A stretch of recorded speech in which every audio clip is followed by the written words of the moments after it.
Naputol to. Nayan akong reporter. Alala mga katropa ha. Dawat sa tagbalita mga katropa, gikan mismo. Live and direct mga katropa. Sa palasyo sa Malacanang. Makakasama natin ngayon ang ating correspondent mula po sa palasyo. Live via satellite. At maghahatid po sa atin ang mga saan naglabas kayo dong? Pinakasariwang isda. Maghahatid po sa ating mga kaibigan ang pinakasariwang mga balita mula po sa luklukan ng Malacanang.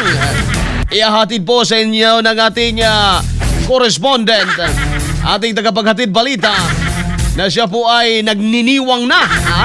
Dahil po talagang dinaramdam niya ang problema ng Pilipinas. Tanggapin po natin mga katropa, alamin natin ang mga impormasyon mula sa palasyo ng Malacanang, ang ating reporter doon. Si Baby M. Baby M, pasok! XFM Live. It all depends on how long this lasts. Kasi kung matagal ito, doon mararamdaman. It takes a little while for these price shocks to go through the system bago maramdaman yung daily consumers na maramdaman nila sa presyo ng mga iba't ibang produkto. But because there will be, siyempre magkakaroon ng effect yan pero yung mga halimbawa, the only place where the transport has been disrupted is really in that area. So even if you think about it, yung mga barko na parating na rito na papunta mag-deliver ng mga goods, they are still traveling. So that's why I'm saying it will take time for any of the effects of the oil price shocks to work through the system.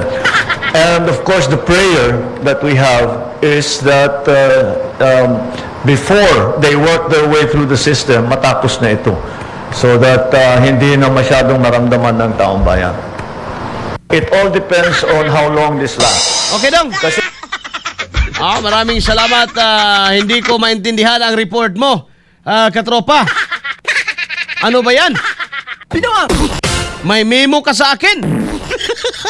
May isang report pa pala. Okay, BBM, pasok. Pasok na.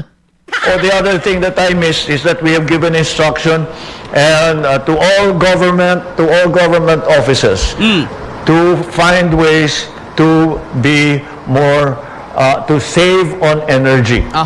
That applies, panawagan ko na rin ito sa taong bayan.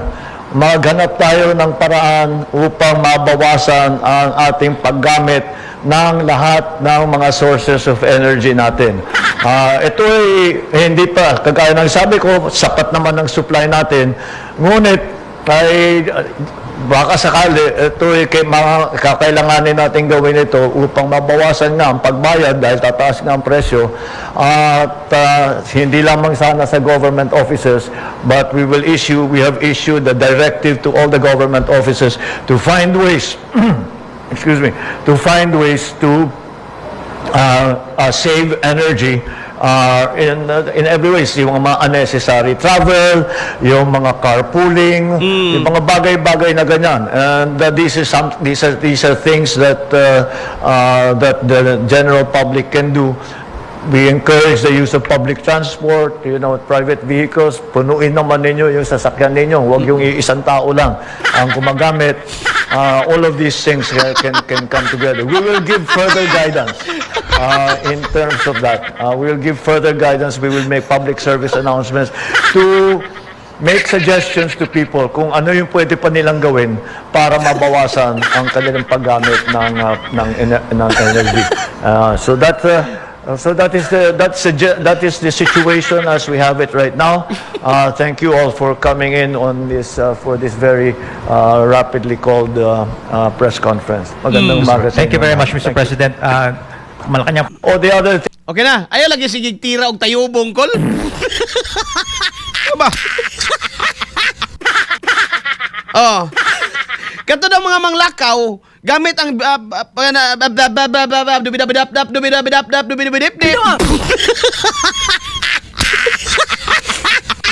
Oh, gibutang na to ni Kenneth tong ako ang diri nga kuan akong kanta diri katropa ga dong jeep kani oh. A two, a three, a four.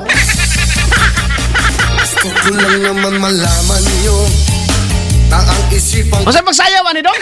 Ana man no? Ana no? Ah, wala bip bip bip dito. dahil ang puso ko ay Nabihan mo. Alam mo bang minamahal ko siya? Ang tunay ang Ay lang si tirag tayo bongkol. kahit pa pinagmumukhang Di ka na mo masabtan ko lang si tirag tayo bongkol ba? Tayo bongkol. kahit sabihin pa ng iba nababaliw na akong talaga. Kahit merong iba nagcha-cha-cha, nagrurumba, nagsasalsa. Pwedeng sabihin Dugaya po na ni mo kuros. ang puso ko'y nahihirapan. Gaya po ni mo kuros ay. Ano pa ba ang pwede Sige na, Will. gawin na uubra upang maakit siya? Palagay kaya ako ng tattoo, patubo ng balbas ang uso, magpalaki ng muscle sa braso, magpadagdag ng kwerte belo. Dali ah. Buksan mo, Yan. pasukin ako, ulat lang para sa'yo. Ano bang gusto mong gawin ko para mahalin mo? Mo. Buksan mo, Papasukin mo na. May tayubong nadala. Ay lang sige tira gaw-gaw call buanga oy. Alas 8:56 kuno mga higala. Imatod pa ni Baby M. Katong mga government vehicle nga mulakaw. Dapat punuin nyo naman yung mga sasakyan nyo. Di mo do. O manglakaw mo diya sa inyong opisina, kuyog mo tanan. Saan man mo nagkinahanglan ang kinira nga officer may mulakaw? Ikuyog ni mo ikuyog ni mo tanan staff diya para dili. Kumbaga, aron dili ko no alkansing biyahe, pun-an ang sakyanan. Kay alkansi kayo mulakaw ang sakyanan usara ka buksakay. Aing na ng inyong mga department head diha. Diba? Diba? Aing na ng inyong mga kuan diha, mga naa sa regional offices. Ili kay punuin nyo naman ang ating sasakyan para dili kuno para dili alkansi mag yung biyahe po dong tinuod man. O lakaw ang atong service mga igalas gobyerno. O niya unsa di? Kini mga igalang usar ka buksakay o duha kay na driver usa. Oh, alkansi. So dapat unsa man na dong naman lagi to sakyanan lagi. Dapat mga katropa ang pag manlakaw mo, no? Kamo mga nasa government. Dapat manlakaw mo mga higala. Pagkuyog mo tanan para masaya. Pinoa. Na day. Kanso man to dong? Isang araw nagmamagod sa Mo na siya? Bip bip bip ana. Ang nakita Ay, babaeng saksakan ng ganda. antikle. Sinundan ko Tama na dong. Kay murag mawad ang tagdignidad ang kalakihan nila. Alas 8:59 mga higalan tagnas buntag. Sumo ni plano? Mo ni plano na to mga higala pangsagang sa gira. Opisina kung malakaw mo pagkuyog mo tanan tama ra pod. Kay simba ko mga higalag na ay drone attack. Manya mabilin ang uban sa opisina may higala di mahurot mo diha. Bullseye. Tama di ba? Tama mga higala suggestion ni BBM. Kung naay lakaw, sakay mo tanan diha. Para dili alkansi. Punuin naman natin yung sasakyan natin. Puno Pakargahig bunot. No? Okay, sige. Pwede, dong. Oh. Kargahig mga bunot, mga bagol, mga butay, mga palwa. Sa pa diya mga igalang nga mga part sa lubi. Oh. Mga putot. Di maya ng putot kay maigo mi anak. Daghami maigo anak diri.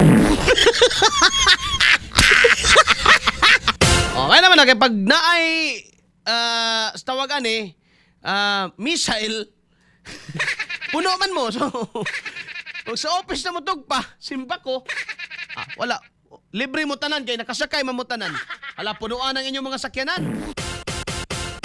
Di pa baga katropa. Wala na ko antong sa ka-video ba? No? Nga, ang ilan na pong plano karon targeted subsidy. Mo jud, di ba? Komentaryo na ko gahapon. Wa gyud sipyat. Ang gusto mga higalas Malacañang, targeted fuel subsidy. Kinsa makabenepisyo mga higalas sa targeted fuel subsidy? Kadto ra sang namasahiro. No? Kadto ra sad mga higalang mga naa sa publikong transportasyon. How about ikaw nga naminaw ron? Nga ga-drive ka? Ikaw mismo gapalit sa imong sarili may galang crude o gasolina para sa imong transportation mga higala.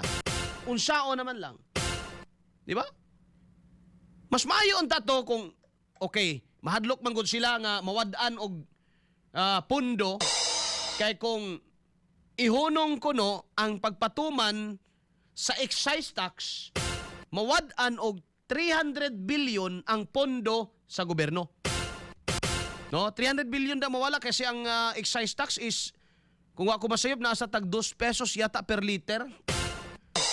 No, so kung kana may gala mawala, dako yung kunog mahanaw sa pondo sa gobyerno. Tama ra pod. Kaya wa naman sa sila'y kawaton. Wa naman sa sila'y kawaton mga higala. Tanawa ra gud ni atong presidente. Naglibog gani siya unsaon pag-repatriate sa mga Pilipino. Unya, wala pa ka-repatriate sa ang mga Pilipino. Ang iyang gikaproblemahan mga higala, unsaon na lang kung mga bot na sila diri. Sunod na problema bay. Kung kana ba, no? Kung amahan ka sa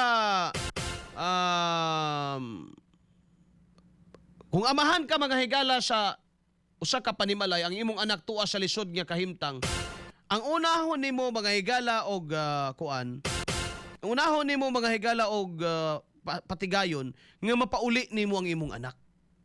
Di ba?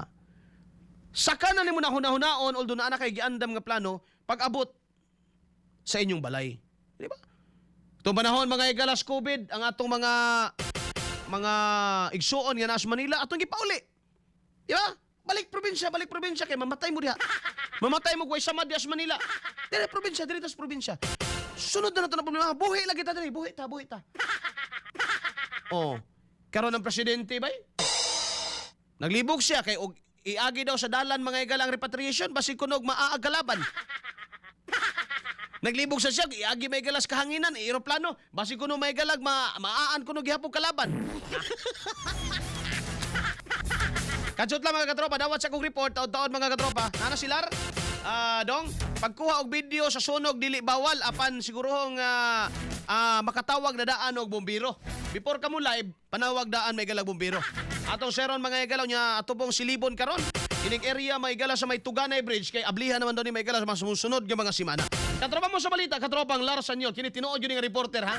Dili ni para tong reporter na to gikan sa Malacañang may igala nga bitokon. No? Atong seron kompletong detalye sa balita, katropa mo sa balita, katropang Lars Anyol. Live report.